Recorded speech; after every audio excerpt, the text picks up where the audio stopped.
Hello and welcome. Well, it's another week and it's time for the penultimate round of the Apex Racing Academy F3 Super Series. And what a season it has been so far, with drama right the way from round one all the way up as we head to the last two rounds here from Interlagos in Brazil. I'm Tim Cox with Sam Fitzpatrick, and well, Sam, as I said, what a season it has been, and we've still got two rounds left. Yeah, exactly. Every round has delivered so far. Long Beach, of course, was no different. And I feel like Interlagos, very wide circuit, long straights as well, lots of overtaking opportunities. I think this is going to be one of the potentially more chaotic races that we're going to see this season. Really? More chaotic than Long Beach last week, which turned into a bit of a war of attrition at times, didn't it, really? It really did. Lots of drivers making mistakes. Of course, the big story, I think, from that, Tobias Olsen not getting into the A final. It was a huge hit for his championship. He'd already had a couple of poor rounds, had a pit lane start to serve for that, and missed out by a matter of tenths of a second to get into that A final. And he was just one of the several casualties. I think we had 3 of the 8 pro drivers not getting into the A final, which is very rare. Had, I think, 4 AM drivers. Yeah, 4 of them made through. So it was just probably one of the most mixed up fields I think that we've seen this season. It was definitely the strongest showing from the AMs we've had so far this season, and well, can it continue here in Brazil? Let's just take you through the proceedings for this evening. Well, as always, the heat racing formats, where we will be having crossed into after qualifying in 2 different heats. All the drivers qualifying in the odd number positions, they will go to heat 1. Even numbers will go into heat 2, where we will have the top 7, isn't it, Sam, that progress? Oh, sorry, 8, isn't it? Top 7. No, it's top 7. I was right. Don't doubt yourself, Tim. No, I was down. Having a bit of a moment. It has been a long season, and then we have that they'll progress straight into the A final. Everyone else will be into the B final from that point, where it's a slightly longer 14-minute race, isn't it, Sam? It is, yeah, 14-minute race, B final. Long Beach was the first time that we haven't actually seen like chaos in the V final, because the top 4 at the halfway stage are never the top 4 at the end of the V final. Something always happens. Nearly did happen at Long Beach, but in the end they all managed to get through. 14 minutes was a long race, at least in this championship, and then the top 4 from that B final also get into the A final, and then we have 18 cars for the A final, and that's where, of course, the big points are on offer. Points for the heats as well, it should be said, but it's the A final where most of the points are available.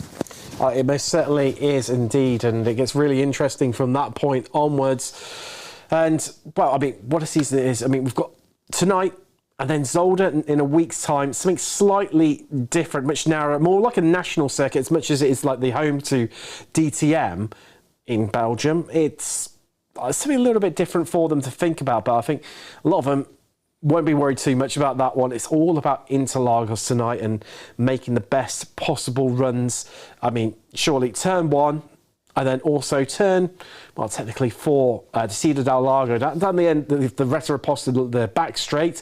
Ironically, the back straight, even though it comes just after the turn 1, 2, 3 complex. And it gets a little bit mundane from there. It's all about the exit out of the final corner and then that run down to turn 1 yet again.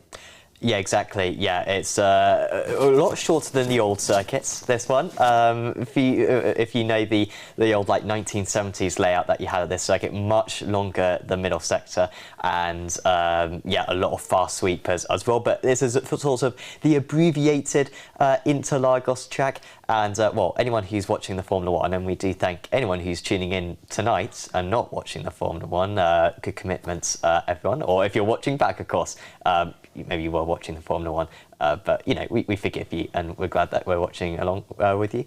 But yeah, that turn 1 and turn 4 is the main overtaking opportunities, as we've seen in those events. And then yeah, you're absolutely right, that kind of middle sector, you actually got to run quite a lot of downforce around this circuit, which is a bit unusual. You kind of think the long straights actually, you know, it should be extremely low downforce, but at least from what I've seen, high downforce is the way to go, because that turn 8, 9, 10, 11 section is so demanding on the car. You need to have the grip around that part of the track. I'm sure there's going to be a few that might elect for that low downforce setup. I get this nasty feeling somewhere. I say nasty feeling. I mean, if you're confident enough in your own ability to keep behind you through that section where it is a bit tricky to overtake, they won't be able to touch you on the straights. Yeah, you need to think about raceability, don't you? Like, you can be the fastest driver out there, but if you can't overtake and if you can't defend, then it's a bit redundant. It's not easy to make moves into turn 9, it is easy to make moves into turn 1. And so the drivers have got to be thinking about that element of it. But I think in qualifying, yeah, they'll be running a slightly higher wing setup, 15 corners around this circuit. About half of them aren't really corners, especially in these Formula 3 cars with such high downforce that they have got. And yeah, that Zhongchao turn number 12, super tricky corner that because the track actually slopes away from you on the corner exit, doesn't it? And it can be very tricky to keep the rear in check, especially with the high track temperatures we often get here at Interlagos. Yes, and I believe it's a gloriously sunny day there in Interlagos, and it's going to be interesting for the drivers in the final, where they've got that much longer race. I think the first 2 heats being only 10 minutes, it's not going to be so much of an issue, but it's into that longer final. And that's where it's going to get a little bit interesting, potentially. It's all going to be interesting. Let's take a look at the championship standings, where we're heading at currently into these latter stages of the championship. And, well, I mean, in pro, kicking things off, Sam Arvidsson.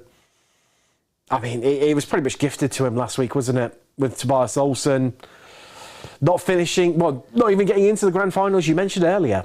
Yeah, I like a tennis metaphor, and the metaphor I think tonight is that this is match point for Isaac Arvidsson because of the drop score. He's had all good races. Okayama was his worst round, where I think he maybe got like 80 points, when I think maximum score is 130. So by my calculations, and we're not going to completely, say at the end of this, because there was a championship that we had earlier on this season where a driver mathematically had it in the bag and then they got a penalty and it kind of messed things around. But basically, if he's 50 points clear of Olsen, I think at the end of the day, then it's pretty much game over at that point, even if he doesn't turn up for the final round of the championship. But he's looking absolutely terrific. I think it's 6 wins in a row as well for Arvidsson. Of course, 3 of those heats, 3 of them A finals. I think the record in ARL is 10 wins in a row from Will Redford last season in the F4s. So let's see if he can keep that up. Olsen's got a pit lane start tonight as well, so I think he might get to 8, and then maybe he could finish off the season and get into double figures. That would be quite something. That's definitely. I'm looking forward to see how he gets on to that one. And let's take a look across into Pro-Am. And this has been a championship all season long, Sam, where nobody's really wanting to lead it.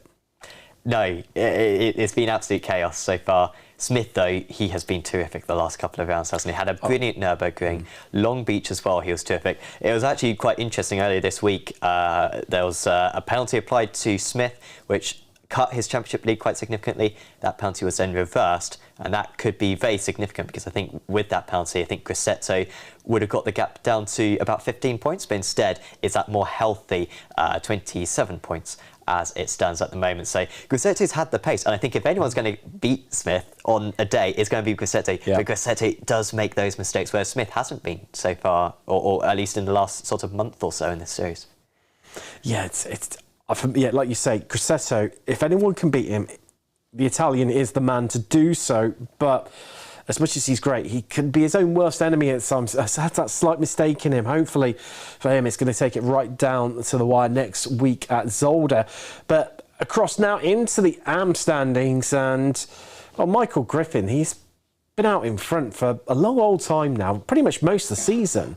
And as much as everyone's getting close to him, it's no one's been able to really surpass him.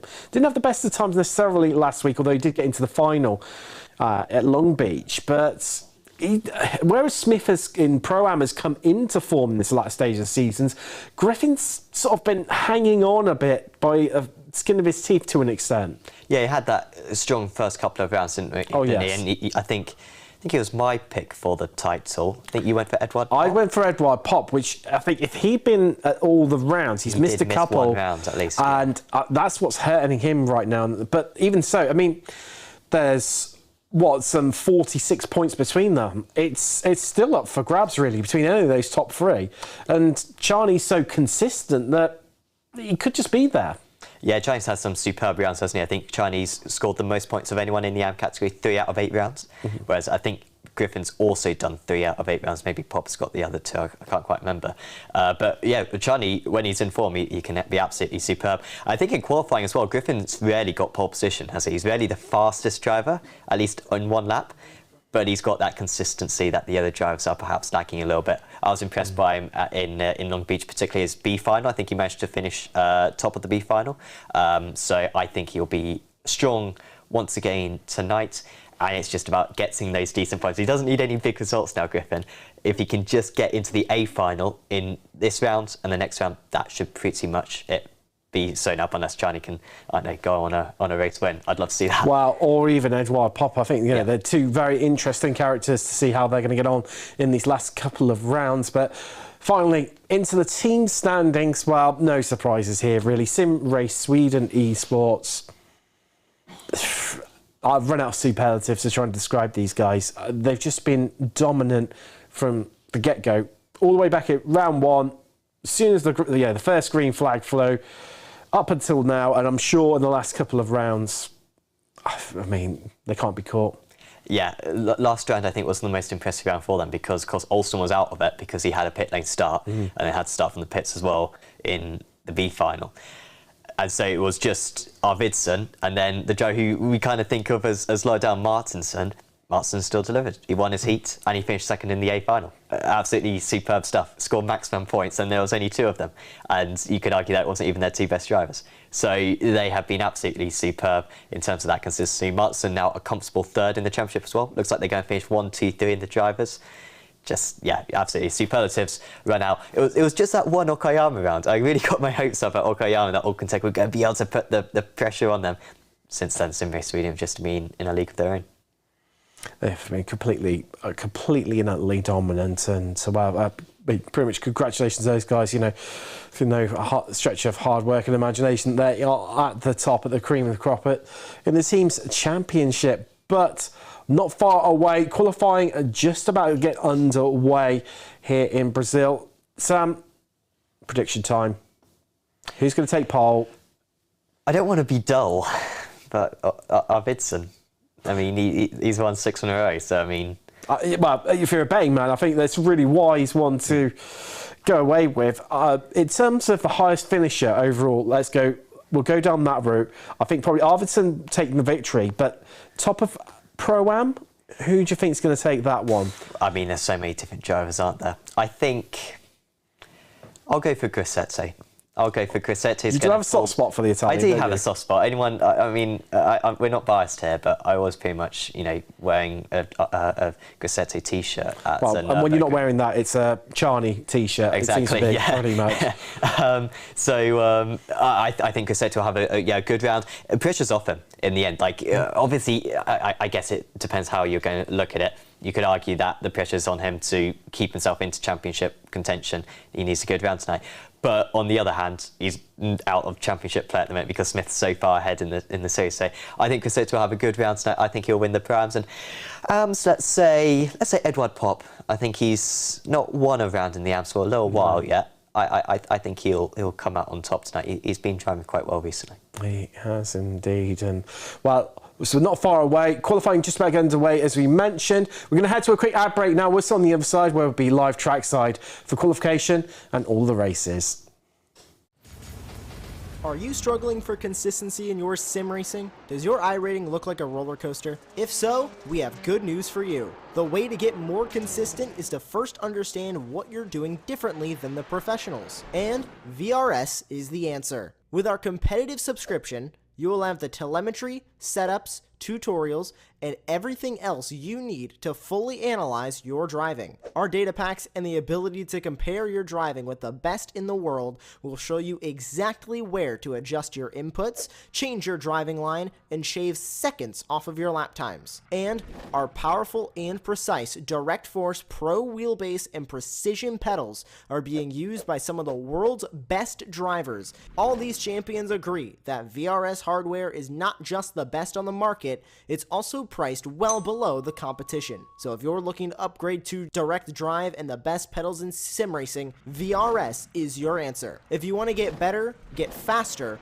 and make it happen sooner rather than later, you owe it to yourself to find out why so many people are switching to VRS. You'll be so glad that you did. Visit www.virtualracingschool.com and learn why the best use VRS. week. I keep meaning to set the wire out. Sort the wire out on this. Well, hello and welcome. We are trackside, qualifying underway. And Sam, that prediction of yours, of Arvidsson being on pole, it's pretty much coming to fruition right now. As, hell, I mean, 10th clear, fellow countryman Jesper Sandström of Alkentech. It's a long way to go here though. 6 minutes left in qualification. Can he continue on that?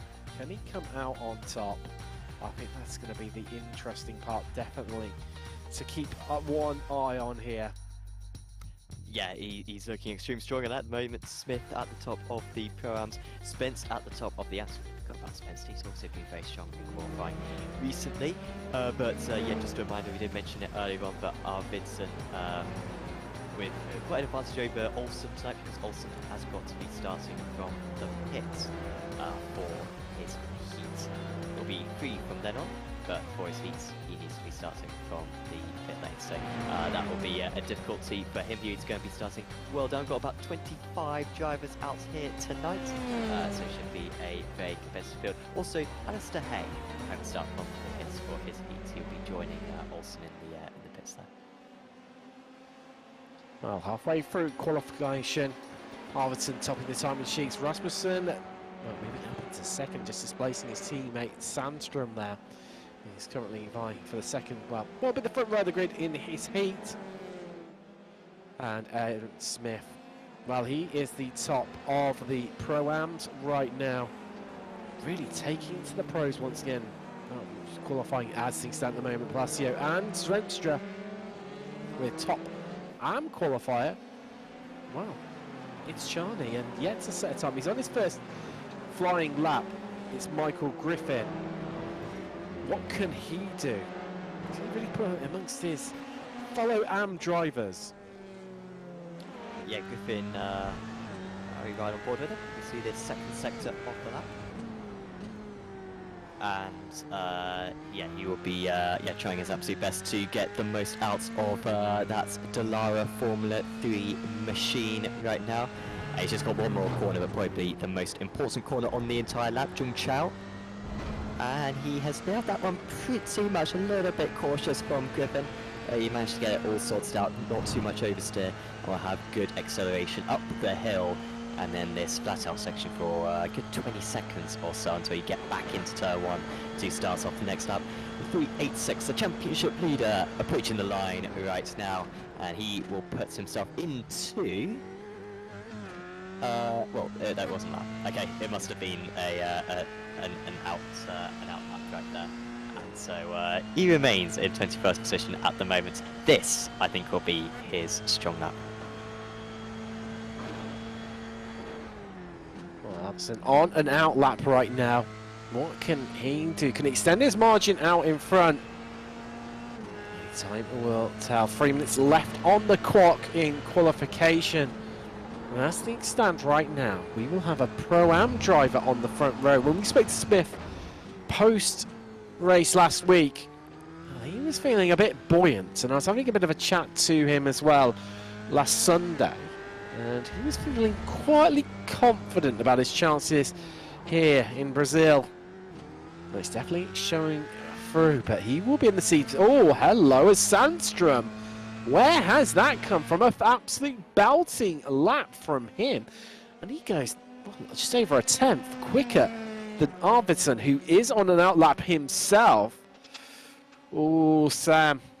You can tell it's warm in Brazil because it's definitely hotting up in qualification. It sure is. This is what we want to see. And of course for Arvidsson, if he is not in Heat 1, if he's not in an odd position, he cannot get pole position for the A final. And this is what Alkentech really needs. They need to get, Zwemstra up there and Rasmussen to help out Sandström to go for that race win tonight, if they possibly can. Get strength in numbers. And then, of course, there will be Arvidsson and Martinsson battling for Sim Race Sweden tonight. still that top 4 out on circuit. Grosseto is also out on circuit, trying to improve, but I'm not saying any green sectors for him as it stands. Charney approaching the line. I'm expecting more from Charney. Let's see if he can get up there. No, that was just an outlap. And he will be doing one more lap in this session. In fact, actually, I feel like he might run out of time because we've only got a limited amount of time left, and you have to complete that lap time before the 10 minutes is up. Charney will be very close to whether or not he makes it. What about Sandstrom? Can he go even further? He had enough fuel to go for one more lap. It's not an improvement, it was a fair bit off, and now the benchmark has been set for the others to beat. Oh, Paliku Grant just going quickest in the Pro-Ams. A great lap from him there to go 5th overall and displacing Smith from the top of Pro-Am qualification.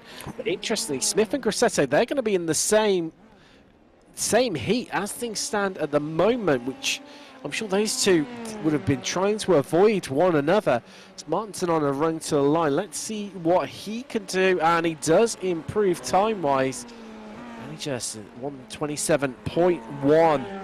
Only good enough just to keep his position in 4th, but extending his Grant over Grant, who, I mean, it just shows what a great lap it was from him. And we've got right now, Sam, 1/10 separating Martinson in 4th all the way down to Grosseto in 8th. Oh, sorry to interrupt him. Is Charney going to make it to the line here? I think Charney did make it to the line. Where can he go? No, it wasn't an improvement. Sorry, Tim. No. That was a waste of an interruption, wasn't it? It was 10th out, so, you know, that was something. But, well, qualification done and dusted. I'll take you through your grids very shortly as we head across into Heat 1 of this evening. Sandstrom starts on pole with Rasmussen, his teammate, joining, well, the sister team joining him on the front row. Then it's Palakuri Grant. He's the top Pro-Am driver. He's got Kevin Zvenstjer for company on the second row of the grid. Julio Palacio as Presley alongside an All-American third row. Then Edward Pop, the top AM qualifier. What a qualification from him. He's joined by fellow AM driver Spence. Then we've got Michael Griffin and Dorian Arroyo for another all-AM row. And then Alex Rogerberg, the last driver, setting a time because Hay and Glamsetter both, well, not setting a time there, Sam, but it's due to penalties. Yeah, so Hay's got a penalty. I don't think Glamsetter does. So I'm a bit surprised that the Crips racing driver hasn't decided to set a lap there, but he is at least gridding up. So we will see him in that Heat 1. It feels like a far cry when we seem to be quite low on AM drivers, and then all of a sudden we have a race like this where out of the 13 drivers, 5 of them are AMs, the most populous class, at least in this heat tonight. So I feel like 1 or 2 of them are probably going to get through. Did say Edward Pop would win out tonight. Very strong qualifying performance from him. And of course, if he can have, he needs a super strong performance. I mean, if he needs like a top 10 in the A final, does Pop. But you know, if he maximizes his pace, it could be possible, and we could see him challenge Griffin going into the final race of the season. Well, himself and Griffin are in this first heat. Also, we've got Spence in there, so we've got 3 big names here for AM category, but here come the lights. Let's get ready to go racing for the first time this evening as we are green and we are go in Brazil, and the race down to turn 1 is on as Zemstra there just edging in front of Grant, but Grant really taking the fight to him, hanging it right round the outside there as we head through turn 1 and turn 2. Through the centre S's right now. There's lots of drivers side by side as we head down the Retta Aposta for the first time this evening. Everyone tucks in behind one another out of front, but then as they fan across the track, it's going to be a bit of a squeeze in the midfield here as Glamsetter, he's had a cracky start. He's up 3 places. Then something's happened to Pop. He's around there, Sam, and that, well, I think that is the kiss, the commentator there, and he's going to struggle to make that time. But an absolutely mesmeric performance right now. Yeah, sorry, Edward. Can I apologise for that one? We'll see if he can come back. I think top 7 might be pushing it a bit now for Edward. Great start for Garrett Spence. He gained 3 places, I think, on the run down to turn 1. Just but Sam, mesmerising. Christian Glamsetter started at the back. He's already at 5 places. We haven't even completed half a lap. And he's knocking on the door of finishing inside that top 7. With he's only, what, 7 tenths behind Julio Palacio. and he's well within slipstream range. I don't think he's going to get him into turn 1, Sam, because Palacio being helped by fellow countryman Presley's in front of him and the toe from him, but if he times this right, especially if these two battle like they're going to do here into turn 1, it's going to back him up as well. That's made a bit easy. Oh, that's someone around. That's Palakuri Grant. He's around and he's abandoned at the exit of turn 1 there, and he joins Edouard Pop at the back of the field. Ooh, into the wall. Oh, that was a big shot. That's Cadence Presley. Oh, they're dropping like flies. And all of a sudden, Glamsetter, he's not just inside the top 7, in 7th, but he's in 6th. He's well inside. And Griffin, as things stand at the moment, will make it through. And how was Gareth Spence? He's got into 3rd, Sam. It's all happening here. Yeah, this is very unusual. We never see that white stripe quite as far up as that. We often see a Pro-Am up in the top 3 place. Aaron Smith has been waving that green flag very well. But the white stripe has not been the case so far this season, but I mean, he's giving back to pros right now. Incredible stuff right now from the car 313. And he's well, on that last lap he lost a fair amount of time, but he's doing it the best as he possibly can. Whereas Wemstra, he'll be desperate to try to beat. I mean, he wants to beat an AM driver, and he wants to also make it an Allcontech 1, 2, 3. That would be absolutely excellent, considering that's that's all the Allcontech drivers have got tonight. So that would be maximising their result. Hay just got past O'Roy, by the way. He's from the pits. He's up to 8th place. But Lasho, oh no, Wemstra's had to come into the pits. I can only imagine that's a jump start. Was he left qualification fuel in, Sam? Oh, all that. That's a good shout. Presley into the pits as well. That's going to be to that was a hit fix the wall. Yeah, it's fix the damage, or maybe even possibly retirement. We'll keep you up to date on those two drivers as... Ooh, Zemstra only stopped for 1.6 seconds, Sam. Do you think that's a fast repair? I don't think he had any damage, though, did he? Well, not that we'd seen anyway, but he was in the midfield. But he was around Palakuri Grant, wasn't he, when he had his off? So do you think maybe that they had a bit of a coming together? As I believe we've got a replay, actually. Wow. It's my prediction. That's going right here, Sam. Run down to turn 1. Well, there was contact, and that's what sent him round. And that's why Grant was abandoned on the exit of turn 1. And I think that's a fast repair. I mean, surely it would have been better to just ride this one out. Or do you think where the field's, so spaced out, he stands a chance of, pitting. He feels he's got the raw pace to catch up with the field and then get past them all. I mean, time's well against them. We have got 5.5 minutes left on the clock, roughly. Yeah, so it's a long pit lane here, so I think it was probably a meatball. Don't think he would have come in unless there was a choice. Spencer's going to be overtaken now by Palacio. So now that Palacio hasn't got Zwemstra ahead of him, he seems to have got a lot faster. And the American driver passes his fellow countryman and is up into 3rd place. Spencer, though, 4th place. That would still be epic for him. Grant, who's trying to get past. Oh, Grant's off the circuit. He's spinning because he just keeps it on the track. Well, he wasn't on the track all the way, and he has actually made that move stick on Dorian O'Roy. He was quite cautious in all of that. The 4th international driver now with his teammate Edouard Pop. Let's see if Grant can consolidate this one. He can down into turn 4. So I think we've got a replay of what happened to Presley earlier on. This was going through turn 3. There you can see Grant on the sidelines, and then just ran into the back of... Who was that he was going into the back of? It wasn't Griffin, was it? Or Glamsetter? Yeah, I think it would have been, wouldn't it? Wow. It's been a topsy-turvy race, and we're only 5.5 minutes into this race. We haven't even completed 4 laps, and it's already happening. Yes, could it get any crazier, any madder? We haven't even mixed up more results, or would it be plain sailing and seeing, well, it's already happening? We're only in Heat 1. We've got 3 more races here from Interlagos for you. As the evening progresses, right now, Sandstrom leads to Rasmussen, Palacio 3rd, then it's Spence, Glamsetter, Griffin up into 6th. So the things stand at the moment, 2 AM drivers in the automatic qualification places to transfer straight into the A final.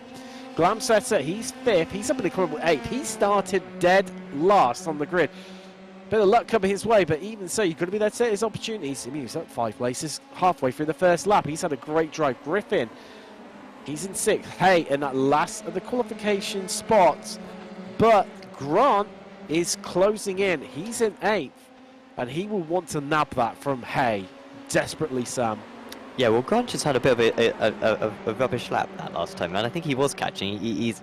I mean, his qualifying lap certainly indicated that he was faster than these guys. He was the 3rd fastest man in this field in qualifying.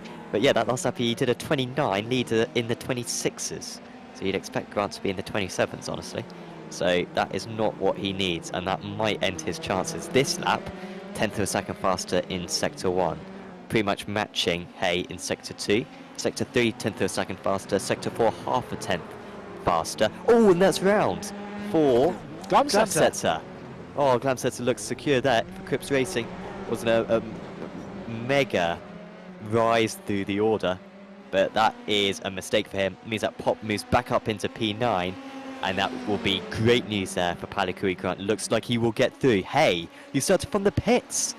He's up into 5th position. Way later on the brakes than Griffin, and Hay with one of his drives of the season. Wow, what a season it's turning out to be as well. Glamsetter and Pop trading places. I think we've got a replay of the first one though for Glamsetter. I'm sure we'll be showing that very shortly. Here we go. Let's take a look. So it's on board with Glamsetter. Oh, he just caught a bit too confident with that curbing on the outside there, Sam. It looked to me like he just dipped the rear wheel onto the grass, and that's what caused it. Yeah, you can go wider than that, or you can go tighter than that. I think he kind of just got it a little bit wrong where he had those right side tyres on that little patch of grass, and completely lost adhesion to the circuit when it mattered. Now we're still being shown. I think something else has happened. There you go. Was he out at the S? You can see he got the car really across to the right to open the corner, and was onto the grass, and he got it turned in, but then the car just snapped on him, just broke away, and ran again once again. And what was an amazing start for Glamsetter. He just had to bring it home. Oh no. That's Pop. Oh, I thought Edward Pop, he caught right up to the back of the field. I thought he might be in the outside shot here of having 3 AM drivers make it through straight into the final. It's like no one wants to make it through tonight, Sam. As soon as they get there, they seem to fall off the road, or it's all falling apart for them. I'll take responsibility for Pop's issue on that one, but I think Edward can take responsibility for that one. As Hay, wow, P4 for Alistair Hay. He is up 9 places now. Remarkable, really remarkable from the Scottish driver, and he's top of the Pro-Ams. Who would have thought that at the start of this race with a couple of very competitive Pro-Ams in this field? I think we've got a replay of Pop's incident. Is he going to do the exact same thing here? No, it's a fair bit different. He's just carried it on too much speed, and the rear can stick with it. Into the dying seconds here. White flag in the air, and we've got about a 5th of the lap left to complete for our leader, Jesper Samstrom of Alcantech. And he's going to take the victory in Heat 1 and book his place into the grand final. The victory here, and his teammate Rasmussen is going to come home in 2nd place. But comfortable in the end for the top 2. Palacio sees 3rd with Hay. He's through. Spence and Griffin and Grant makes it through. There you go. He's across the line. A man who looked down and out. Well, he definitely had the rub of the green come his way to get back into the final beat. It's only just by 7th, but he is through, and that's all that he will be caring about right now, Sam. Exactly. He could do some danger as well there. He'll be starting P13 for the A final. Not too bad a position, of course, ahead of the Jazz, who will be advancing from the B final. So, yeah, he could recover that. Griffin, certainly with the pace to finish in the top 8 tonight, there's absolutely no doubt he is in good form. Now we move into the second heat of the evening. Isaac Arvidsson going for his 7th consecutive victory tonight. Mattis Martinsson in 2nd place. There's Aaron Smith, Fabio Grissette, Darren Rowlandson, Rickard Boberg and Chuck Maury. They are the current top 7. Maury, I think, started 7th last time out as well, I seem to remember. Let's see if he can get into the A final. He got through to the B final last time out anyway. Russell starts in 8th place. There's Jason Wilkinson, top of the Amjars. Charney Olsen starting from the pit lane, and Jose Arroyo. So Olsen will be the proper driver starting from the back there. However, this is one of the least punishing pit lane starts that you get, because you pretty much get spat out in the pack if you start from the pit lane around here. It's really not too bad. No, it's definitely one that you don't mind taking the pit lane start from. As here come the lights, and let's get ready to go racing for the second time this evening, as we are green and we are away here. And it's that battle for the second row that's interesting me the most. Smith versus Grassetto, Pro-Am versus Pro-Am.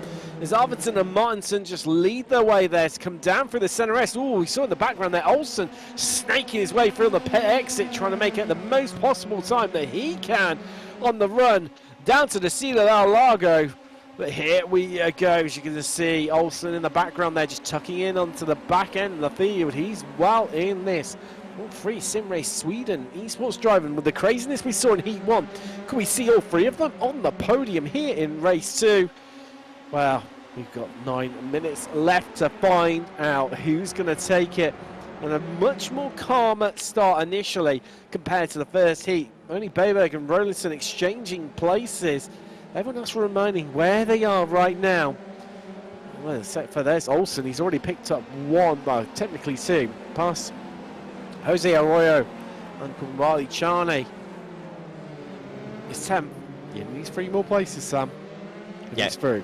It was good that he waited slightly, because it is in the rules that you have to let the entire field go if you start from the pit lane. They did demonstrate just how sort of weak a penalty it is around this circuit to start from the pit lane. Jose Arroyo going very wide through Chung Chao on that occasion. Now they go through Subida dos Boxes around the final part of the lap, or more commonly just called turn 13. And Olsen is picking them off 1 by 1. This is, I think, as enjoyable as this can be. Grassetto's just got past Smith as well for P3, albeit Smith is trying to come back. Grassetto is off the circuit. We are about to see him off the circuit. There he is off the circuit. Now he's back on the circuit. And he's going to be outside the top 7 in just a moment, because if Olsen doesn't get past him immediately, I'm sure it'll only be a matter of time till he does. Wow. Wow. Grassetto now. What looked like finishing well up the field. He's now at the back of the Pro-Am drivers. Well, nearly, because Russell is actually at the tail end of the field, but that group of 5, he is at the rear of that train. And Olsen about to waver his gearbox. He's going to be aided a little bit by Boberg right now, who's leading up this train. Rowlandson, Mauro, Grassetto in there too. Also, Olsen on the tail end of them. Wilkinson's not far behind. If he wants to get onto the back of them, he'll be desperate for them to start fighting in front of him, which you get the feeling is going to start any second right now, as we see. Let's take a little look at replay. We have got exactly how it all unfolded for Grassetto and how he's lost all of these places. That's into turn 1, and he's just ran in too deep there, Sam. Yeah, I thought there was going to be contact, because I saw him ahead of Olsen and then behind Olsen, and then apologies, not Olsen, Smith. But no, oh, there we go, double overtake. Lovely work there from Torres Olsen. That's how you make a move into turn 1. They were sort of dilly-dallying ahead of him, Mauri and Grassetto going for the move but not fully committing to it, and Olsen just went, fine, I'll break much later. And got it stopped easy on the apex. There's the slight squeeze there. Grassetto can't do anything about this. He's completely boxed in. And Mauri, I think, has done that pretty much as well as he could have done, but he's run slightly wide, and with the slightly longer route as well through turn 5. Now the draft as well for Grassetto. That should be what the Italian needs in order to pull ahead. Mauri isn't going to give up without a fight. However, I think even if he doesn't get it done here, Grassetto is probably the faster driver, and still on the outside heading into S, and then Pinheiro, he is past Grassetto into the top 7. Well, Fabio Grassetto now will be desperate to try and keep hold of the coattails even of Tobias Olsen just in front of him, and he needed to get that move done to be within a shout of making any more progress back up through the field. So we ride on board with Rowlandson right now. That is Rikard Boberg ahead of us. And the Swede, he's looking pretty handy around Interlagos right now, up 2 places into 4th. We've got 4.5 minutes complete. Martinson sitting fastest lap of the race there. Personal best from Rowlandson. He is in full attack mood as the Shizou driver. So we head through the center S's, through turn 3 and the run down the Retera past Rowlandson is going to be in slipstream range. It's half a tenth. It's closing. It's 4.5 tenths. And I don't think it's going to be enough quite. As I don't know about you, Sam, I think Boberg was running slightly less wing there compared to Rowlandson. It just doesn't look like there's much in it, but it just seems to be just that little bit flatter as wing. Would make sense because Boberg's very much overperforming, I would say, right now. In qualifying, he was one of the lower down Pro-Am drivers. I think he may have been second to bottom, but only ahead of Russell, perhaps. And so he's driving absolutely terrifically right now. It's fantastic to see him driving quite as well as he is. Yeah, clearly that car very raceable right now in order to defend and in order to make the overtakes that he did earlier on in the race. I thought for Olsen this is absolutely terrific. He's got a few cars ahead of him. Smith has made a mistake. Aaron Smith, Pro-Am Championship leader. He has not made a mistake for Sam about 3 rounds. ahead of him, and now he's out of the top 7 as well. This is big trouble. Smith, who was sitting pretty at the top of Pro-Am and was 3rd overall, as Arvidsson, new fastest lap of the race for him, but that's not what we're worried about right now. The fact Smith is in a lot of trouble. I mean, it's the classic Jun Chao mistake, I think, albeit this time I think it's going to be on the exit of the corner. And let's have a look at it. The track really slips away. You can see how good his pace was. Oh, so there was the mistake for the Simrace Sweden car ahead. And I think he sort of got dragged out a bit. Martinson was all over the place ahead, and Smith just pushed way too hard mid-corner, got on the pad too early, and had got on the grass. Simple as. And now he's struggling to keep up with Maro as well, but this will help him because this is properly kicking on. Olsen could make this a Simrace Sweden 1-2-3. Well, I did say, Sam, could he do it as he's, well, trying to get right round the outside, the long way round around Rowlandson. He's rolling it around himself, and he's going to have the inside in the next 2 corners if he can just hold it there. And Boberg is giving him the slight toe, but Boberg just holding them up right now. And Rowlandson is so much stronger for this section of the track, just running that little bit more wing, giving him that more grip. But as we come out of Juncal now, the run down to turn 1 is on. Everyone in full attack mode. Boberg, is he a sitting duck, or is it Rowlandson going to be the weakest out of this group? Because here comes Olsen trying to squeeze it down the inside. He's going to get the toe off of Boberg, who they're all trying to hug that inside wall. 3 wide into turn 1, and Olsen slots it through the middle, but it's not done and dusted. It's head through the center rest. There's contact. There's 3 of them all into one another. Olsen is called in it. So's Boberg. He's now lost the lead in Pro-Am, and Rowlandson leads it. He's 3rd overall. Chuck Maro's through. Olsen is down to 7th as everyone tries to recollect themselves back up, gather their thoughts. We've got 2 minutes left on the clock, Sam, and this got a bit dirty, and everyone's got their sleeves out. As I think, is that Rowlandson out, or is it just a brief disconnect? Hopefully it's the latter. I think that could be him out, Sam. And somehow Cassetto's in P3 from all of that. And Smith's back up into P4 as well. He gets past Murray, who's going to be getting through. I think Olsen's got significant damage here, and he may have just had a secondary off right there. Was it worth the risk for Olsen to be driving that quick? Was it worth the risk for any of them? I'm not sure. Rowlandson dipping in and out. We're trying to get pictures of him at the moment, but that seems to be separate from the incident that he just had. As Olsen, I think he may need to, yeah. Well, he doesn't have to serve the slowdown because it's so late in the race. But if he does collide with another driver with a damaged car, then he'll get in a lot of trouble with the stewards. He's down to P10, man. Oh, I'm annoyed, honestly, because I wanted Olsen to have as good a result as possible so that he would be a factor in the A final. If he decides 6th in the A final, that would have been fantastic. Instead, he is going to have to go through the B final. And white flag in the air, 1 lap left to go. Of what started in a really meek and mild and mellow Heat 2.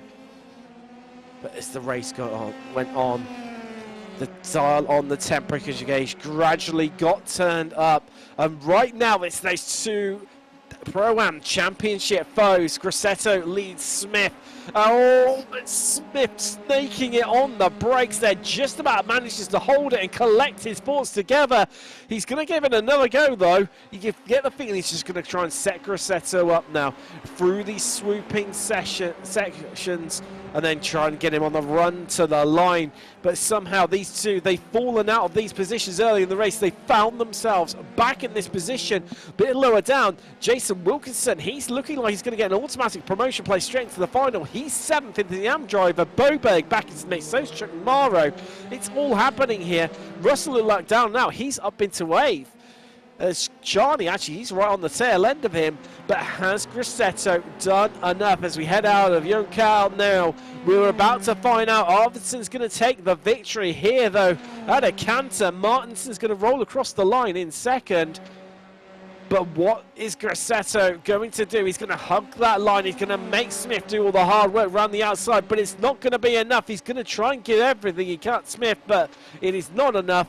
And they are both through in 3rd and 4th overall. 1st and 2nd in class. Marrow, podium in class 5th. And then Boberg and Wilkinson beating off his two fellow AM drivers and getting himself straight into the final, Sam.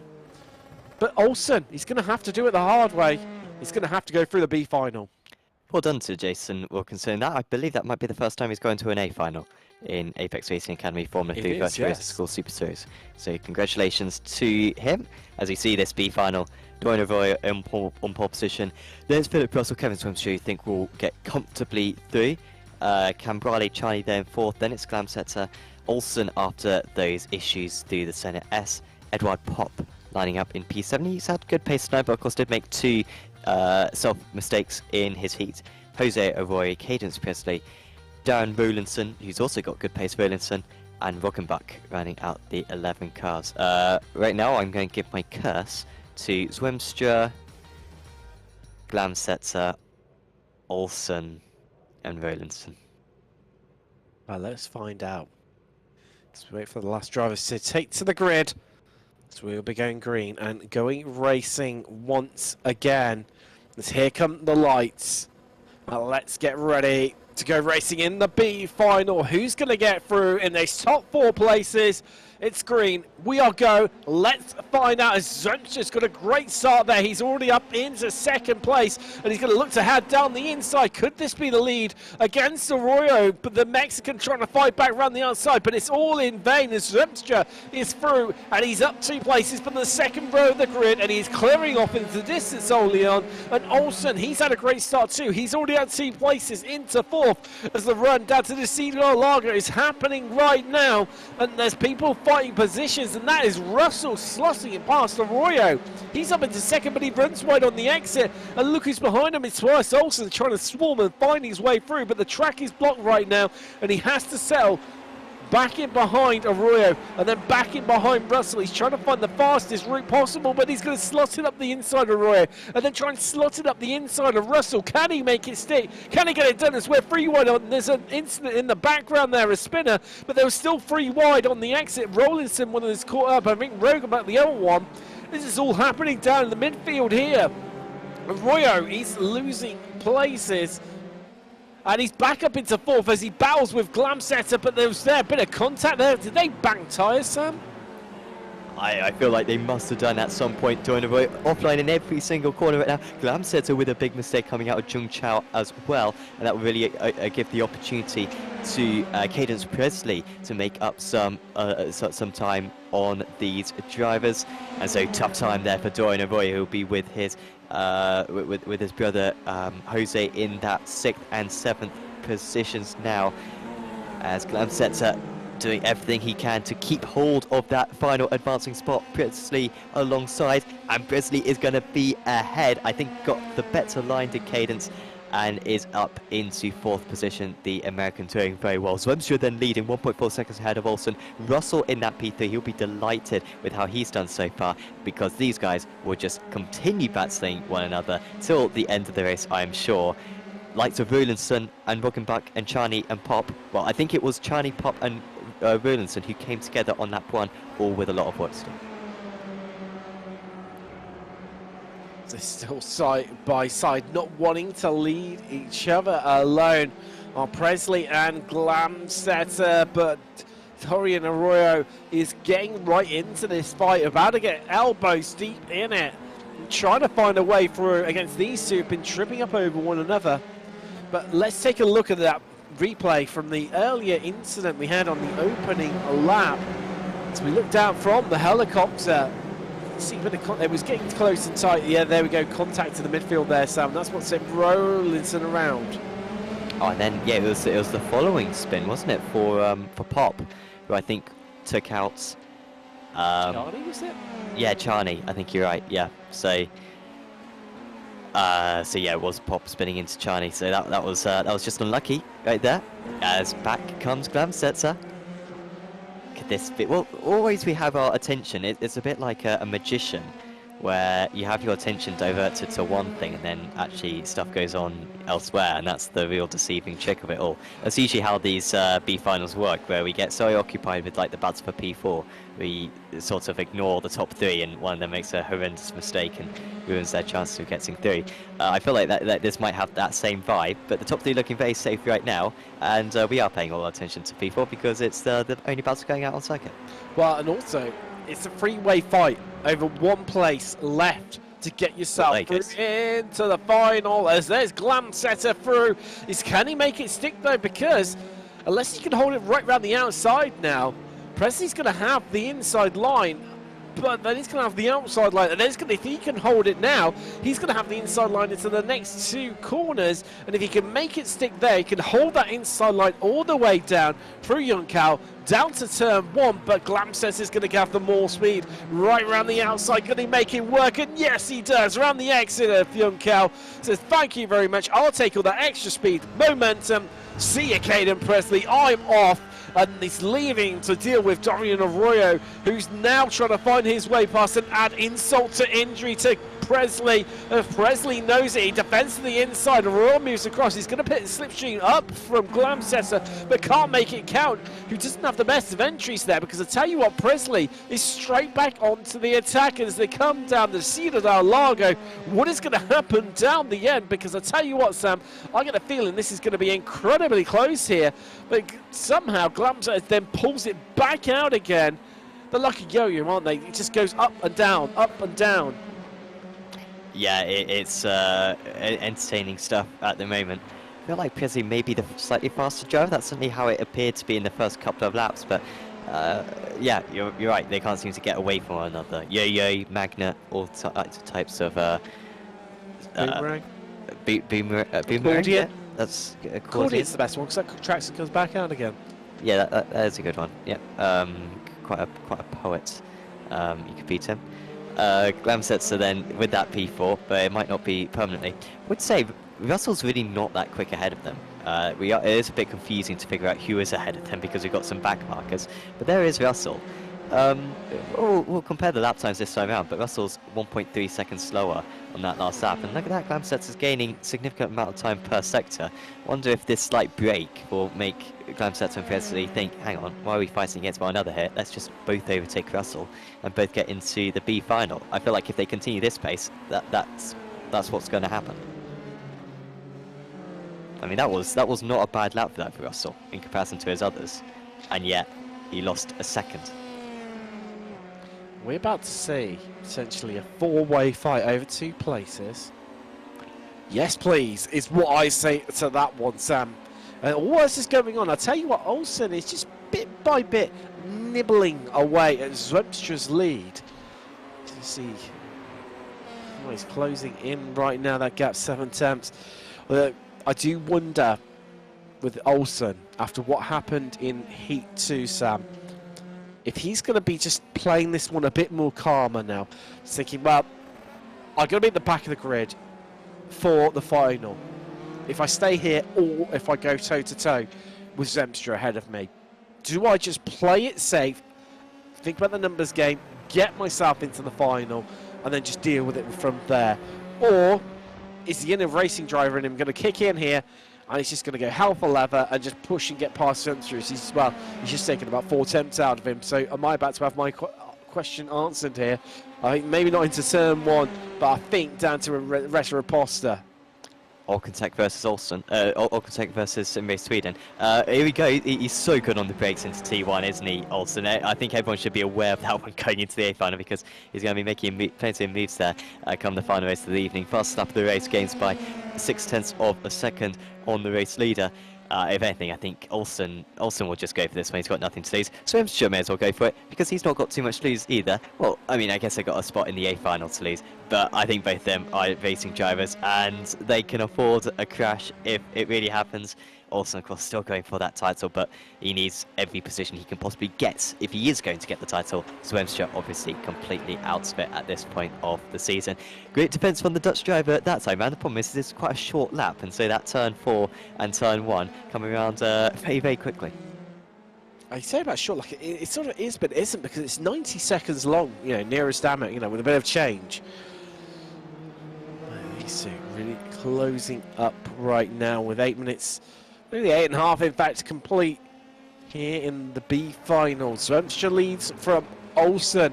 Philip Russell, he is in the last of the pole positions and leading the Pro-Am charge, with Glansetter currently in 4th. That last promotion place is Presley, Arroyo, Rogenbuck. Last drivers on the lead lap, but Rogenbuck is well down. He's 14 seconds behind Arroyo. Popacciani, they are 1 lap down. Jose Arroyo, he's retired the car, and likewise as Rollins, but this is Glamsetter, and this is around the outside of Philip Russell into turn 1.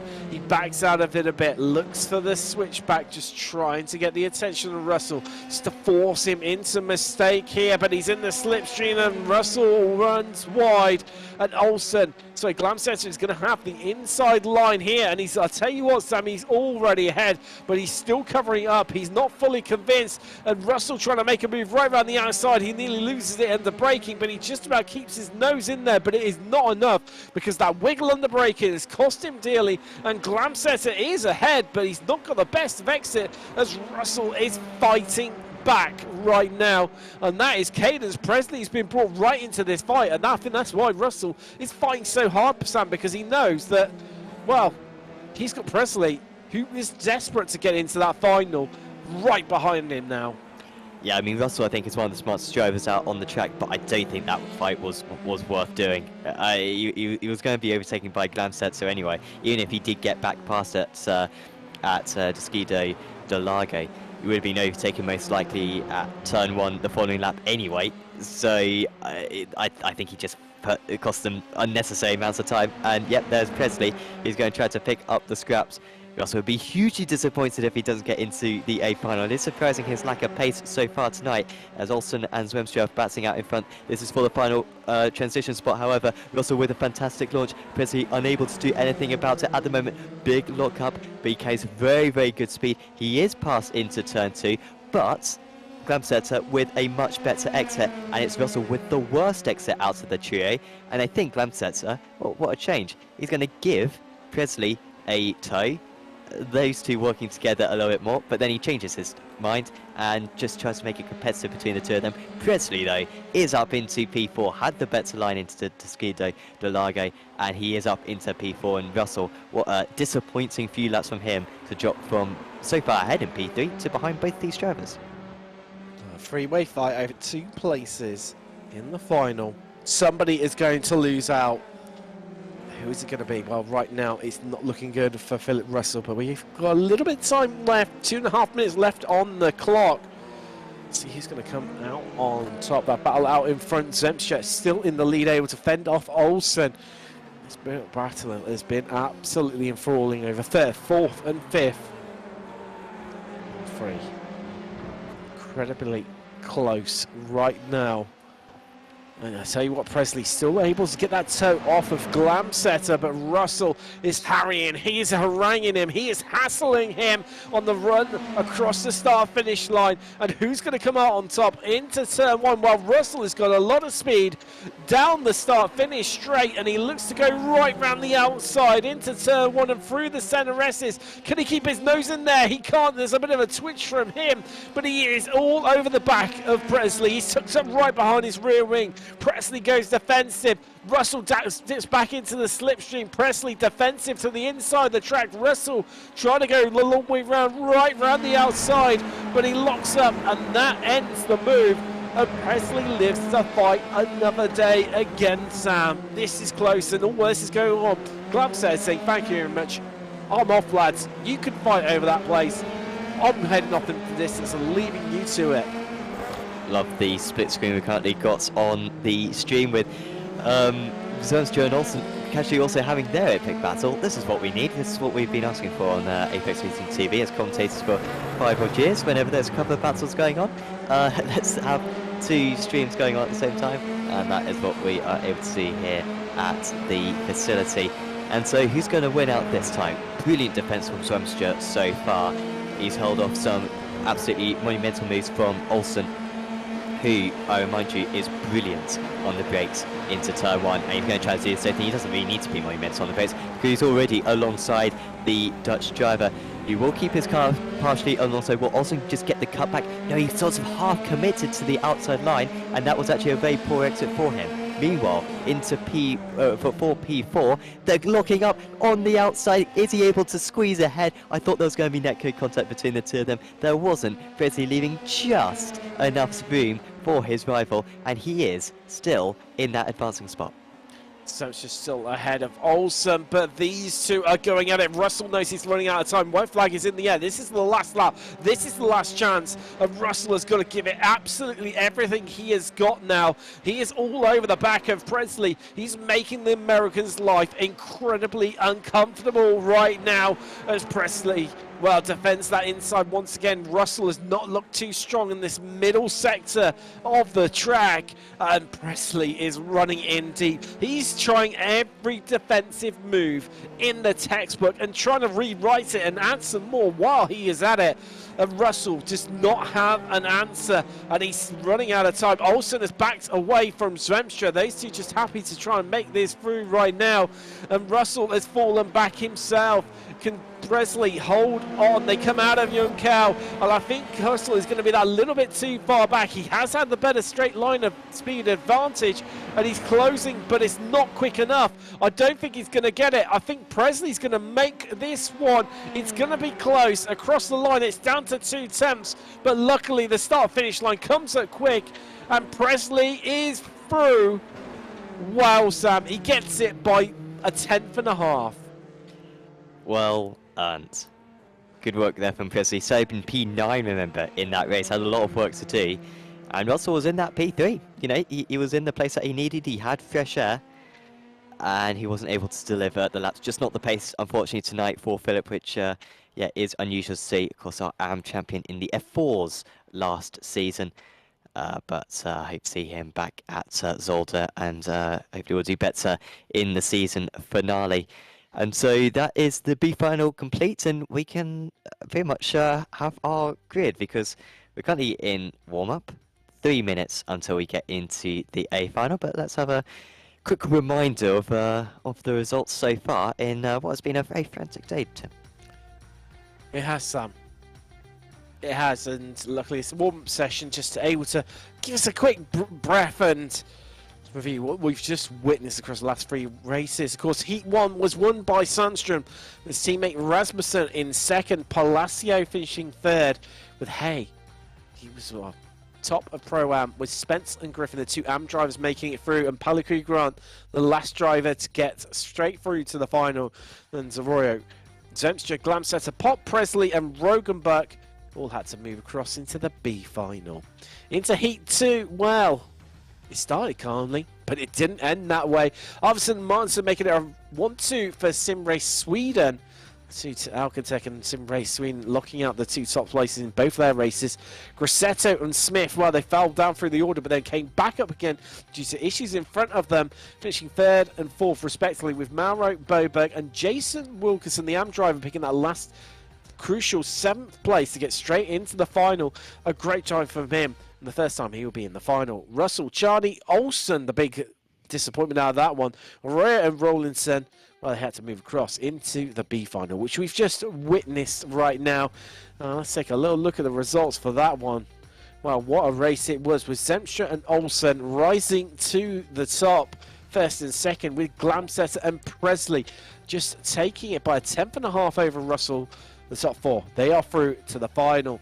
Russell, in the end, commended races to him. Arroyo started at the front, disappointment for him. Likewise, Rogenberg, last driver to finish on the lead lap, then Pop Charney, 1 lap down, and then retirements. Jose Arroyo and Darren Rollinson. Wow, Sam. We've had 3 incredible races, incredibly close, but the final is that few extra minutes longer. Can they maintain that intensity of the battle for another race? Do they have the endurance to make it through another race? But also, can they make the tyres last that long if they're fighting that hard? Yeah, if it was round 1, I would be doubting this one, but I think these guys have not only raced again. I'm talking about the Alcantech and the Simray Sweden guys, who are probably going to be fighting for the A final victory tonight. Seeing that they've raced against each other so much this season, seeing that they've raced against each other in past Apex Racing League events, I just want to see a nice quartet of them, as I think we are going to see. It's a really high quality field, this, and I cannot wait. Jesper Sandström on pole position, looking for his first ever win, because I think Sandström won at Okayama, but then he got a post-race penalty, and it gave it to Schnabel. So he is looking for his first race win, I believe, is Jesper Sandström. Arvidsson's going for his 8th consecutive race win. Nicholas Rasmussen lines up in P3. Then it's Mattis Martinsson, so Simray Sweden 2-4, Alcantech 1-3. Then it's Palacio. Grosseto needs to beat Hay and Smith there. Then it's Spence, top of the AMs. Mario in 10th. Then it's Griffin. Boberg in 12th, watch out for him, he had good pace in his heat. Grant had great pace in his heat. Wilkinson in 14th. Zwimster and Olsen will be storming through the order. Glamsetter and Presley round out the field. Well, with 3 AM drivers, I can tell you for one thing certain, Sam, they're all guaranteed of a place in the podium in AM. So the other class as well. Your guess is as good as mine. But Alcantech versus Simray Sweden at the front of the grid. Alcantech on the left of your screen, Simray Sweden on the right. Who's going to come out on top? We are green, and we are away for the final time in Brazil. And who's going to come out on top on the run down to turn 1? While Sandström is leading the way, but Martinson's going to squeeze Rasmussen. They're going to remain side by side somehow. Martinson just finds it through as this exit stage right. I think that's Julio Palacio. He's off, and I think he's had a collision with Jason Wilkinson. He's fallen to the back of the field, but they're all scrambling for space on the run down to turn 4. And Sandström just about holds off Arvidsson, and Martinson just holding off Rasmussen as they're running wide in the midfield there. Spence and Mauro just drifting out a little bit. Tobias Olsen, he's at 4 places. He's climbed well. So is Zemstra. They started right near the back of the grid. But as you see up in front, it is as close as you like as the 2 titans of the team's championships go head to head, as there's a big bit of congestion, and that's the spinner in the background. I think, was that Spence up in the background? I'm not too sure. I think it was, yeah. As we, head through, and Olsen has picked up more places. He's at 6, and him and Zemstra working well together. Both at 6 places. Zemstra trying to get past Rickard Boberg there. So they head through Young Cow, and Boberg, bit of a sitting duck. He's got a train of cars right behind him. Zemstra, Olsen, Griffin, and Glamset are all in there. But out in front, they're breaking away. There's a leading pack. Sandstrom is leading, but he defends hard to the inside. He squeezes Arvidsson. He looks right around the outside. He tries to hold his nose in there. Can he keep it in there? Can he keep hold of this position? Well, Sandstrom says, no, you're not having it so easy, as they race down the Retta Aposta. Once again, there's Svenström off after that great start. That's gutting for him. There's more casualties into the pit lane, and it's all happening out in front once again. It's flashbacks to Verstappen versus Hamilton here, seasons gone by. And somehow Sandstrom is just about got back in front. And look at Rasmussen. He's looking really aggressive over Martinson right now at the rear of this 4-car train as they try to swap places. Arvidsson going round the outside. The two Sim Race Sweden cars trying to gang up left and right as Sandstrom just forced him into a mistake.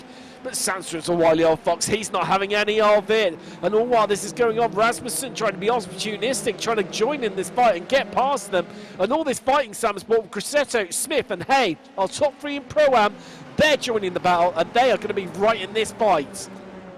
Sandstrom defending for his life there. They all respect Arvidsson so much. They know that if Jesper knows if he allows Isaac past, then that might be game over for him. So he knows he got to keep track position. He'll be a little bit frustrated that Rasmussen lost that position on lap 1 to Martinson, because Rasmussen hasn't been able to sort of attack Arvidsson from behind, and that would have been really useful in those first couple of laps. But credit to Sandstrom, brilliant defense from him. It is a bizarre circuit this, where it's so wide and it is so possible to defend. We saw it from Zwemstra in the B final, and we're seeing it from Sandstrom once again. But Sandstrom is going to have to go defensive, because I think they are alongside for the race lead at the moment. Here comes Olsen. Oh, there's contact between the two of them. Arvidsson just keeping it in a straight line. Great composure there on the braking for Sandstrom to carry fantastic speed. Now the slightly shorter line for Arvidsson. They're squeezing each other unnecessarily every straight. There's no way they can sustain this for the rest of the race, because this is getting personal between the two of them. I think that's the third bit of contact they make in 3 corners, and Sandstrom is remaining in the lead. But this is fantastic to see. This is the top 7 all in a line, and this is some of the best racing we've seen all season long in the Apex Racing Academy. So this could get tricky, because that's a back marker ahead of him. That's Garrett Spence, I believe. They're about to come on the back of him. What part of the story is he going to play? I imagine, knowing Garrett, he would want to get out of the way and not be as part of this and want these guys to keep battling, but they're still going to all have to clear him, and they need to be careful, because as much as they have dropped off that little bit, Grassetto, Smith and Hay are all there, looming large in this top 4's mirrors, and it is game on here in Brazil. This is why we come racing, for moments like this when you cannot tell who's going to come out on top. And Sandstrom, well, for the first time, moves across onto the racing line, but Arvidsson yet again keeping his nose in there. Oh, that's Smith past Grassetto, isn't it? He's up 3 places, and he's up into 5th now as he looks to get hot on the heels off that lead group, as there's Wilkinson and Griffin battling out. But once again, they're going to try and go 3 wide. No, they back it out to 2 as Arvidsson, can he hold it around the outside? He's squeezed once again, and Sandstrom has got this line absolutely nailed as he squeezed Arvidsson, and Martinson trying to come through there but has to back out of it, and that's going to back him right up into Rasmussen now, who couldn't nick a place off him, but Rasmussen thinks twice about it. And while somehow they remain exactly how they were.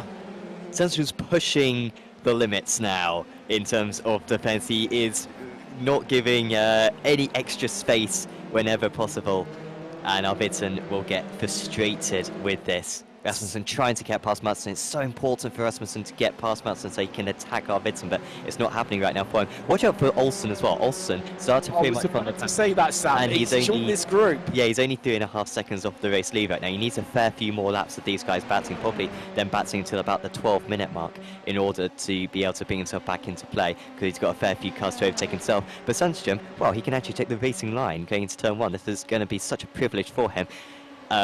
Please, Garrett, get out of the way. just slow down, Garrett.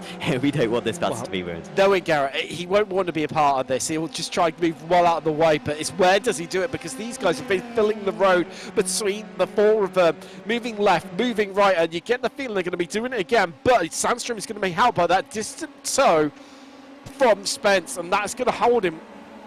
So help him just keep hold of that as there come the following peloton of Smith, Grassetto, Hay, Olsen, all in that group.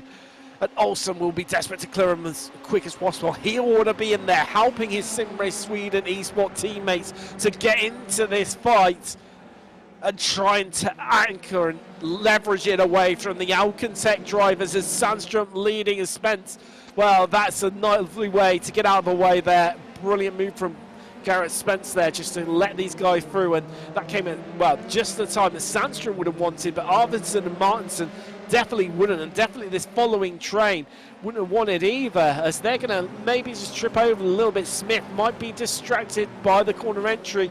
No, that's going to be okay, as he's going to get a toe with him out of Junkow and down to turn 1, and Smith might just leap to the right here. Is he going to go up the inside? Double overtake? You can see. I think there might be a double overtake again here for Olsen. Arvidsson not close enough for the overtake. There goes Spence, just letting all these guys past. No, it wasn't Olsen going for the overtake. It turned out to be because Grosseto makes contact. Hay manages to move past, and Olsen will at least get one of them for now, and will get the other very soon after. That was very late on the brakes there for Hay, maybe being slightly put off by Spence on the inside, but it was the Pro-Am driver's mistake, it must be said, and now Olsen will move his way past. He's up into P6, but lost a lot of time in all that. Lost probably about a second having to get past those gyros. He's now 4.2 seconds off the lead as it stands, and Smith now a comfortable Pro-Am leader and taking a step closer to the title. But he needs to make sure he doesn't make a mistake like he did at Zhongzhou earlier on. Well, yeah, that's the thing, you know, we've said. I mean, between the parents, as much as Smith has come into form in this latter stage of the season, yeah, Grosseto, you know, and stuff, they do occasionally have that mistake in them. But what is Olsen going to do? Is he going to tow this group right along with him to get up onto this group? You can see on your screens right now as Sandstrom, Arvidsson, Martinson, Rasmussen. Well, we've got all to find out. There's only 9 minutes and 10 seconds left in this race, and Sandstrom will win it into it now. But I'm sure, as much as us in the commentary booth and yourselves at home, you don't want this fight to end, because it has been absolutely sensational. Rasmussen has just dropped off the back of this group a little bit. He was about 3/10 slower than them on the last lap. Even so, he's lost a big chunk of time there, Sam, as they go wheel to wheel once again. Sandstrom defends that inside line, and Arvidsson trying to squeeze it through on the grass, looking for the switchback, but he just could not find a way through. Sandstrom has found a way to defend around here that makes sure that your opponent has no answer for whatever they try and throw at you. Honestly, it's such a weird circuit. Here, oh, there's going to be a spin. He's off. He's off the circuit. The SimRace Sweden drivers managed to avoid him. Sandstrom with a mighty defence for so many laps. Was that a bit of netcode contact there, Sam? No, I'm not sure. I don't think he was close enough to him. I think it was just on the exit, maybe on the curb. Sure, we'll get a replay of it. But that was, yeah, absolutely, gutting right there to have that spin. I was just about to say, it's a bizarre circuit because you can just defend for so long. For some reason, I've never figured out why, and that's what he was doing. But it now sets the SimRace Sweden guys free, and that will be disappointing for Olsen. His teammates are going to win this race most likely, but his chances of the race win have been dashed. Well, oh, that's Olsen. That is him getting past Smith. Or is it? Very different license. I mean, Smith didn't go defensive to the inside there, but so wow, he cuts off his nose, and that. Well, that was brave. I wouldn't have dipped back in there, but that is how confident Olsen is in his abilities. Let's take a little look at the replay of exactly how it unfolded. This is on board from Arvidsson. So this is down the, you see, I had to back out of it there, down the Reta Raposta. So you head down through the Ciudad del Lago now, up towards Ferradura. And, well, they're closest than they've ever been, realistically. And was there a bit of contact just here, Sam? I do have to wonder that sent him out of control. Or did he lose it by himself? Oh. No, he lost it by himself, I think just like really pushing it on the rear, and then those tyres just with that ever so, like just a little bit of a slide, just losing adhesion and completely losing the car. But amazing job. I think that's one of the best performances I've ever seen from Jesper Sandström to put that one together, right up there with that Okayama drive that he performed earlier on in the season. And yeah, hopefully we see him in future Apex Racing League series. Of course, he'll have next week as well to try to win a race, but it's really only a matter of time after how well he's driving there. Vincent and Marston are very close though. It's not over. We know at Sim Race Sweden they will fight all the way. We saw it at Kota between Olsen and Arvidsson. They were not holding back at all. They made contact at least twice during that race. These guys will fight it through. Madsson wants to win a race himself. I don't believe he ever has done in the past. And after his strong showing at Long Beach last time out, he is backing it up right now. But for now, it looks like they are just working together. Let's take you through your order. Arvidsson leads from Marston. Rasmussen, Sandström 4th. Olsen in 5th. He is closing on that group. Smith leading Pro-Am. Hey, Grassetto running out your podium, taking him 8th overall. Glamset is 9th. Zvemstra 10th. Then Griffin, your leader in Am. He's on for another big point sword to really help his championship aspirations here at Interlagos. Wilkinson, a good showing in his first outing in a final. He's 12th overall with Maro. Well, let's say that Maro just battling for position there. Maro 13th. Then it's Grant, Boberg, and Presley 16th. Then retirement. Well, sorry, no, still running is Garrett Smith, but he is a lap down. Julio Paracia, we lost him on the opening lap. Gutting for the pro driver. Now, best of luck this season. Right now, Rasmussen's caught up a little bit. His pace has improved in recent laps. If these guys stop working together, that's been so nice to one another. Come on, guys. Stop the. I know your teammates, and you got a common interest. Sam. It's new fastest lap. Well, was temporarily for Rasmussen. Well, look at Sandström. Just beating that instantly. Sandström, that's interesting. Sandström was 3 attempts quicker than Arvidsson and Martinson, who set basically identical lap times last time round. I think Rasmussen, but it's tricky for Rasmussen because he can't do anything when there's 2 of them. Like, it's tricky to overtake 1 car here at Interlagos. Imagine 2 of them working together to block the road. It's not going to happen. So this is very. You say that, Sam. We've had situations like this where we thought it was done and dusted all season long, and then all of a sudden, someone pulls that just a little bit of magic, sprinkles that bit of fairy dust, and something happens. Will we be seeing the same here in Brazil? I'm not sure.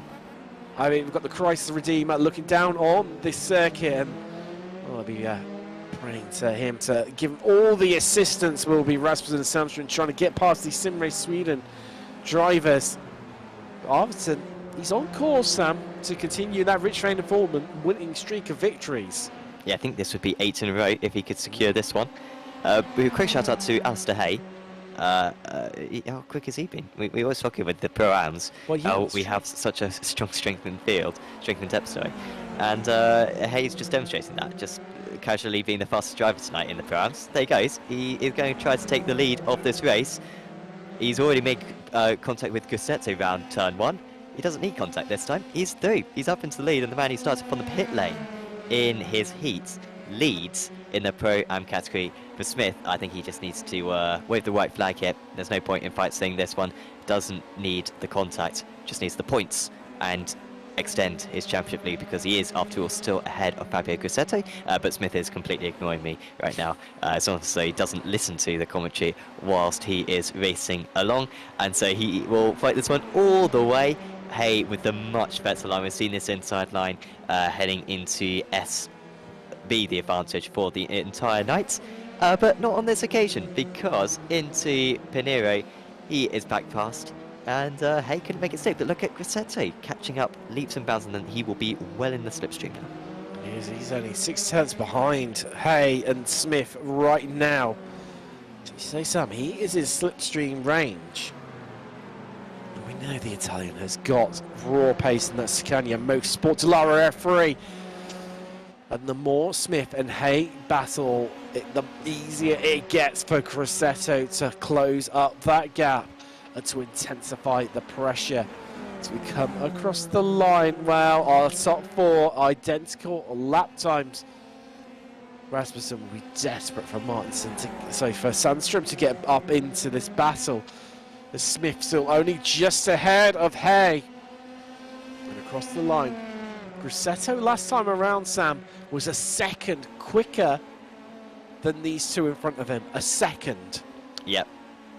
Shout out as well to Christian Clemson. He's having a good run, isn't he, in P9 right now? Good pace all the way. He's Didn't up do at 8 qualifying. places. If he didn't qualify, I think he may have been winning this Pro-Am category tonight, Clemson. I think possibly the best pace he's shown all season. Hay tried to go for the dummy, but there wasn't space. And he remains in 7th place. Also, big shout out to Jason Wilkinson. Great performance from him tonight. I already said how well he did to get into an A final for the first time. Very solid performance in that 13th place. And Michael Griffin as well. Doing classic Michael Griffin. We forgot he was in the race. But he is winning the AM category and will be clear, way clear in the championship after tonight. Pretty much one hand and Sam, I've just spotted the time. I don't know where it's gone. We've got 17.5 minutes complete out of the 18, and when they come across the line, which they're just doing now, that is the white flag. We've got 1 lap left to go. You're saying about Clamsetter, if he qualified. Ooh, is this Hay? Can he get past Smith? These two will not leave each other alone, and they know that last lap is coming. All contacts. There's contacts, but here comes Grosseto. We're going to have 3 wide here, and is Smith going to lose out to his championship rival here as we come down to Interlagos? Wow, is this the defining moment as Grosseto is through? We can see the 2 different camera angles right now from the screens at home as Smith is in a bit of trouble right now and he needs to find a way back past Grosseto as he wants to keep this comfortable lead. He's got at the head of the championship, but this is playing right into the hands of Alistair Hay. But Grosseto, we knows how easy it is to defend around here if you can make it happen. But Smith sneaks back up the inside. But this going to give Grosseto the inside line here. But Smith will want to keep his nose in there. But he is so close. He is in with a chance of trying to make a run for the line here. And can he make it happen? Let's just keep an eye on our leaders. They're a bit further around. As they're going to come across the line, it's going to be, well, pretty much how they are. Arvidsson's going to take the victory, then Martinson and then Rasmussen to round out your podium. With Sandstrom and Olsen coming across the line, but what's happening in the background? This is what's happening. Hay's going to win Pro-Am, but who's going to take second? It's a race to the line, and it's Grosseto. I think he's just got it, Sam. He has by 0.04 of a second over Smith. Wow. Smith will wonder, how on earth have I lost to Grosseto in both races there? He was like 10 seconds clear of him in his heat. He was a couple of places clear of him with a lap to go in the A final, and somehow, on both occasions, he's come out second best. And the championship lead is cut for Grosseto, albeit will still be a healthy advantage for Smith with 1 meeting to go this season. But good work there from the Italian. Of course, even better work there from Hay. I mean, I know, I'm not going to criticise Smith too much for battling that one. He's a racing driver. However, had he not battled Hay, he would have comfortably have beaten Grosseto in that race. Didn't work out on that occasion. Maybe it will do on another occasion. Zumster finishing in 10th place, by the way, because he was doing that comeback. And top of the amateur drivers was Michael Griffin in 11th place. Like I said, very good for the championship for him. But this man, Isaac Arvidsson, what a performance from him. And I think the most impressive part of that performance there, Tim, was the fact that he didn't rush it too much in the early stages. You can see he was getting frustrated, sat behind Jesper Sandstrom, but he didn't do anything super dumb, and he waited for that mistake, and that's what got him the race win. Wow, what a final. What a final. We're going to head to a quick ad break now. We're back on the other side with the results. And we'll chat to some of our drivers. We'll see you shortly.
Welcome back. How do we begin to unpack that one? How? Yeah, I mean, I've run out of words, Sam. whenever we see like a tight battle at the front, where we've got maybe a couple of teammates who it's going to be 2v2, Yeah. we kind of want, you know, I want that to be like a proper like battle, you know, teamwork being involved, aggressive driving for that race win. We got all of that. That was absolutely brilliant. The first few laps in particular were absolutely mighty. We saw out there for the race win, and yeah, just mighty stuff on the Sim Race Sweden and all can take drivers. But it wasn't just that battle at the front. We were also treated to that battle for the victory in Pro-Am as well. Yeah. It had it all, didn't it? And at one point, that battle for the lead spanned 7 cars, Sam. 7 cars. Yeah, I think we might have a couple of like replays for us to go through from the action right there, because yeah, it was just tricky to believe kind of what we're seeing. I mean, amazing stuff from a couple of drivers, from Sandstrom in particular, to be able to hold on for the lead as long as he did. This was the replay on lap 1. Of course, big disappointment, unfortunately, for Julio Palacio to spin off on that opening lap of the race. He was just sat behind those guys. Wonder where he would have been. He would have probably been right in there for the lead battle in those early stages had it not been for that one. But he was out of play early on. I think this was instant for Palakui Grant, perhaps, making contact on that opening lap, and that involved Chan. It wasn't Chan. Yeah, Chan. Yeah, there was. It was a big old shunt. It was. There was left, right, centre. Boberg, I think, maybe. It was, yeah. Bobo was in there. Caden Presley as well. So Cadence Presley. I slightly pronounced your name wrong there, but I mean, it was just littered with moments like this. 2 wides, 3 wides galore, all happening. We never actually saw that. Zal's Webster went off earlier on. Olsen up the inside of the pair. Then I think that was Glamsetzer. Yes. Having to go wide. I think that was so. Olsen, I think, made a double overtake into turn 1 twice. So good work from him. He did the double. Yeah, he did the double, which is lovely to say. Everyone at home recommend that one. And then yeah, we saw this one with Hay versus Grassetto, pushing it there with Hay. I wonder if Grassetto will be a little bit frustrated, and in the end that battle actually resumed itself on the last lap of the race when Grassetto was able to get back into play. It wasn't the battle he had with Hay as well, and this is what happened to Sandstrom. We saw it on the race coverage, and was there? Oh no, I think he just lost that. It was fine margins, wasn't it, Sam? He just lost that rear. That rear left just broke a little bit of traction, and around he went, and well, I mean, he did well to avoid the wall, and I think as well Arvidsson did well to avoid him, because when he came back across the track, it was close. Yeah, and in the end he managed to. He wasn't far behind at the end of the race, was he? He was like 2.5 seconds behind at the finish. There was the run for Smith. The start-finish line comes up, or the finish line, apologies, comes up quite early there. So it was 4/100ths of a second in the end between the two of them. Maybe they needed probably another 200 metres or so in order for Smith to be able to make that overtake right at the last. But still, good points for Aaron Smith. A couple of top 10s for him in that heat. And yeah, we can see the final race results in the end from that event, and Arvidsson, like I was saying, ahead.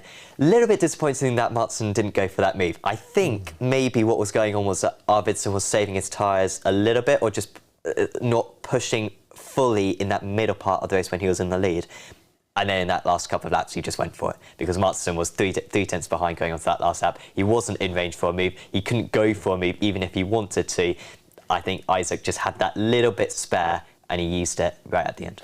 Yeah, he had it where it counted, and then see Olsen. I mean, Olsen, what a drive from him to get all the way back up to 5th from the back of the grid. If only he'd got that 3rd position in his heats, like he would have done. He had that collision, didn't he? He did, and that cost him. He would have been right there. He would have been, and would it? Well, who knows? Would have been a different result. Definitely, would have been really interesting to see. As the he took the victory in Pro-Am with 6th overall. Grassetto beating off Smith in the end to come home 7th. I mean, in some ways, I think Smith maybe threw it away there. A big opportunity for him, and it brings Grassetto back into the fight. Those two now closer in the championship standings after this round. Glamsetzer, well, he was another one. Could have been there, you said earlier, Sam, and well, if he hadn't have had that mistake, Glam Setter could have been the pace setter in Pro-Am. So I had to cram a pun in there somewhere. Yeah, people can't see my face at the moment. No, I know. I know. The standard. So Kevin Svenstret running out your top 10, and then he should win it in. And Michael Griffin, a great drive from him. Back to winning form for himself in the AM category. Chukmaro, 12th. Wilkinson, his debut in the final, and to pick up a second. That's a cracking result for him. Palakui Grant, 14th. Boberg, Presley, last drivers finish on the lead lap with Spence, 1 lap down. And Julio Palacio, we saw obviously that incident at turn 1, meaning he retired on the opening lap.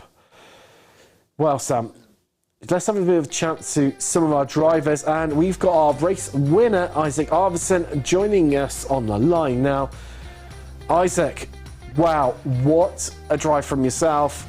It was so challenging to try and find a way past Sandstrom. I mean, he just seemed to have an answer for everything you threw at him.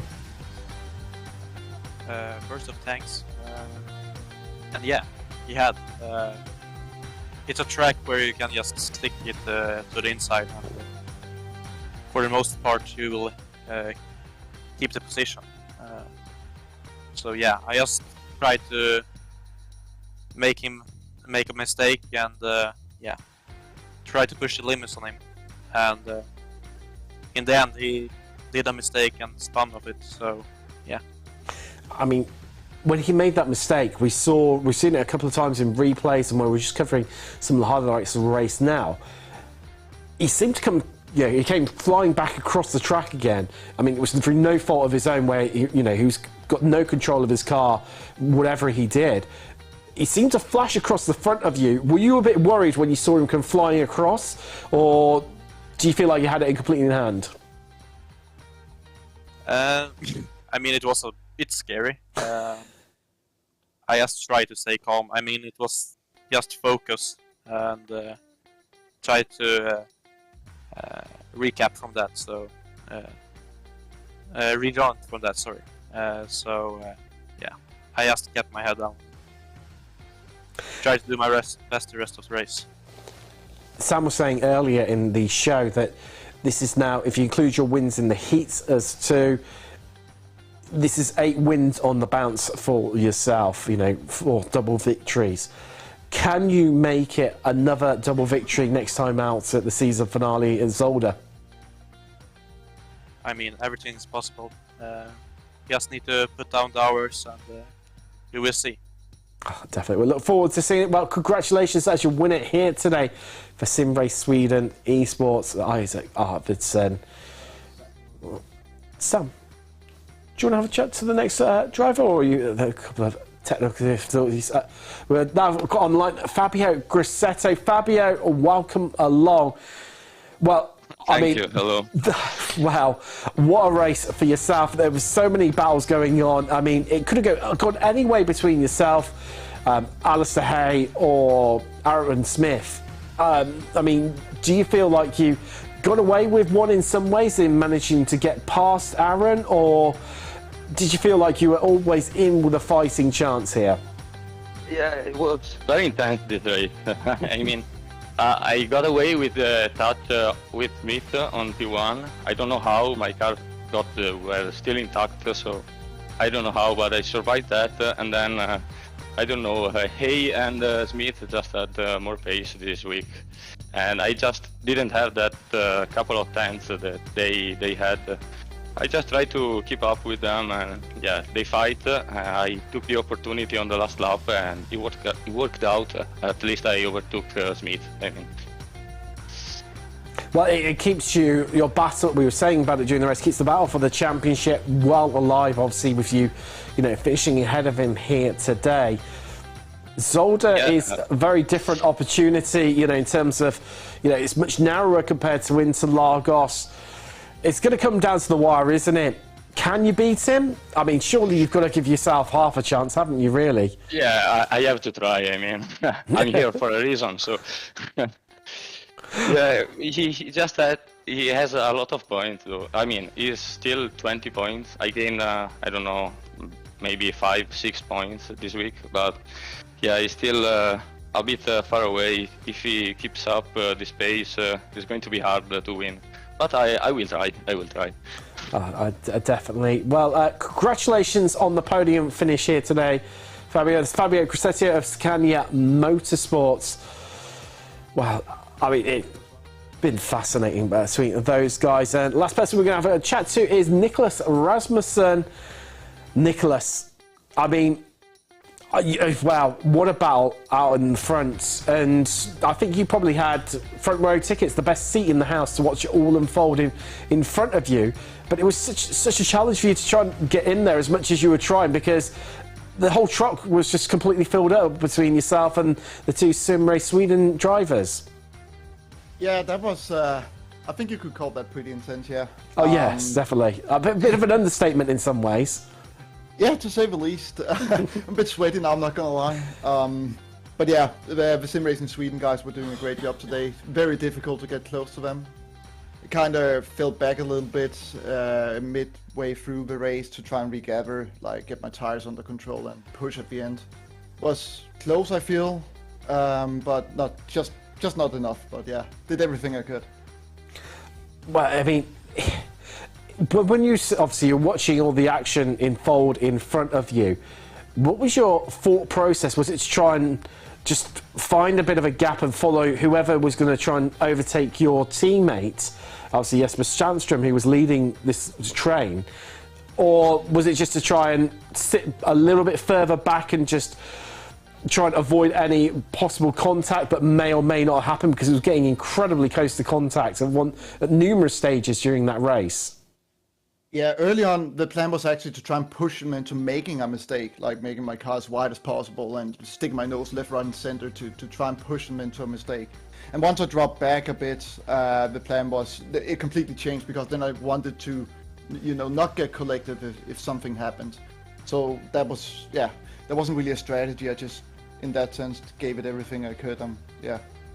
Well, I've asked everyone else, Nicholas. Zolder next week. How do you fancy your chances? Oh, I don't know. I mean, I think hopefully I can have a good race here. I like the track. Chicane is usually lethal there, so that should be interesting. Oh, yes. But, you know, I'm just going to give it everything I can and try and finish off the season well. That's really all I care about, and help my teammates to hopefully do the same thing. I'll definitely try to go out with a bang. Looking forward to seeing how you get on next week. That's Nicholas Rasmussen of Alcantech. Well, Sam, I'm interested to get some of the drivers' thoughts there on how they got on today. I mean, I think they pretty much summed things up really. It was intense. A lot of them definitely needing a shower after that one. I know my voice is on the verge of going, definitely. I'm in need of a lie down after that one. I'm sure you are too. Yeah, you still got commentary to do, I think, tonight as well. So, I have, yes. Check out that one, ARA GT Americas. Yeah, super intense that round.